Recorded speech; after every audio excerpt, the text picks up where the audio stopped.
আমরা সবাই বাংলাদেশি, আমরা সবাই বাংলাদেশি।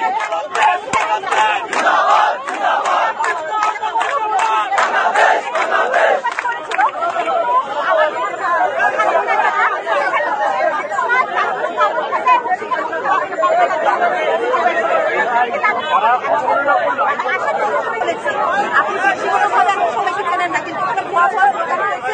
রাষ্ট্রের দায়িত্ব, যারা ওখানে ভুয়া ভুয়া স্লোগান দিয়েছে, জাতীয় সঙ্গীত অবমাননা করেছে, রাষ্ট্রের দায়িত্ব, রাষ্ট্র এটাকে আইডেন্টিফাই করে শাস্তি দেবে। যখন জাতীয় সঙ্গীত গাচ্ছিলাম সেখানে একদল বাধা দিয়েছিল,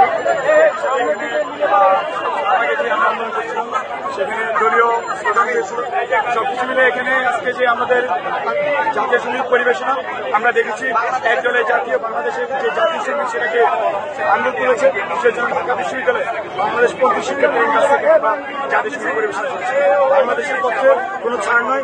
আমরা মনে করছি আগামী বাংলাদেশ সেটা তৈরি হবে ৭১কে বেশ ধরে আর ২৪কে আমাদের মুক্তির সংগ্রামের আরেকটি অধ্যায় ধরে আমরা আসলে বাংলাদেশকে এগিয়ে নিয়ে যাব এবং সেই বাংলাদেশে আমাদের যে বাংলাদেশের যে সংস্কৃতি, বাংলাদেশের এই বাংলাদেশের যে ৭১ গঠন হয়েছে, সে ৭১ গ্রহণ করে ২৪ রন করে মূলত আমরা আমাদের আগামী বাংলাদেশ যারা এই বাংলাদেশকে নিয়ে ষড়যন্ত্র করবে, যারা এই দেশের আমাদের যে জাতীয় সঙ্গীত নিয়ে ষড়যন্ত্র করবে, যারা ৭১-এর ইতিহাস নিয়ে ষড়যন্ত্র করবে, যারা ২৪-এর ইতিহাস নিয়ে ষড়যন্ত্র করবে, যারা দিল্লি রাজনীতি করবে, যারা পিন্ডি রাজনীতি করবে, তাদের সবাইকে বাংলাদেশের ছাত্র সমাজ ছুড়ে ফেলে ঘটনায়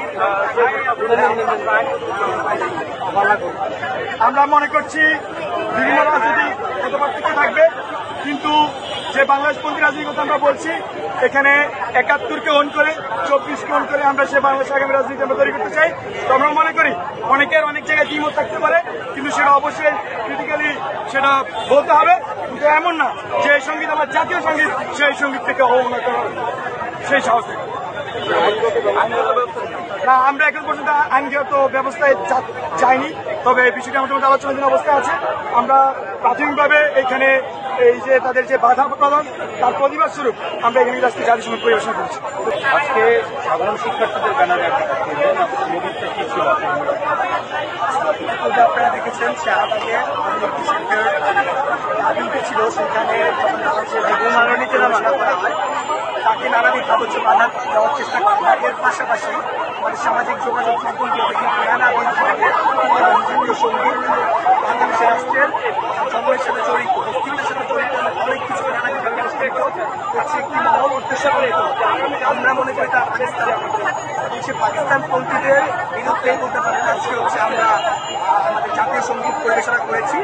আমরা এখানে যারা বাংলাদেশপন্থী শিক্ষার্থী রয়েছি ঢাকা বিশ্ববিদ্যালয়ে, দলমত নির্বিশেষে সবাই এখানে আসছে। আমাদের প্রোগ্রামের মধ্যে ছাত্র দল যেমন এসেছে, জাতীয় ছাত্র সংসদ এসেছে, ছাত্র ইউনিয়ন এসেছে এবং অন্যান্য বাংলাদেশপন্থী ছাত্র সংগঠনগুলো এখানে এসেছে। এই আয়োজনটি করেছিলেন ২০১৮-১৯ সেশনে সাকিব বিশ্বাস ভাই, ফেসবুকে একটা পোস্ট দেন। সেই পোস্টের মাধ্যমেই কিন্তু আমরা এখানে এসে সংগ্রহ করি। তো আমাদের হুঁশিয়ারি একটাই, যারা বাংলাদেশপন্থী না, যারা বাংলাদেশকে ধারণ করতে পারে না, তাদের বিরুদ্ধে আমরা, যেমন আমি সোচ্চার ছিলাম, আমরা এখনো সোচ্চার থাকবো। কেননা আমরা মনে করি ৭১ এবং ২৪ একই সূত্রে গেল। ৭১-এর প্রশ্নকে ছোট করা, ৭১ না ২৪ করে এই প্রশ্ন বারবার হচ্ছে করা, এটা আমি মনে করি যে একটু কৃষিবন্ধুভাবে পাকিস্তানের ৩ দিন রাষ্ট্র করার জন্য হচ্ছে এটা একটু কৃষিবন্ধুভাবে করা হয়। এই জন্যই মূলত আজকে আমরা জাতীয় সংগীত বলতে জাতীয় সঙ্গীত আয়োজন করে এখানে ছিলাম।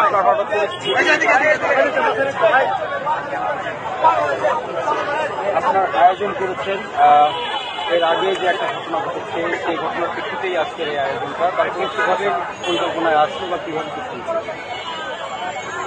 আমাদের আমরা জাতীয় সঙ্গীত সময় স্বাভাবিক যে আওয়ামী লীগ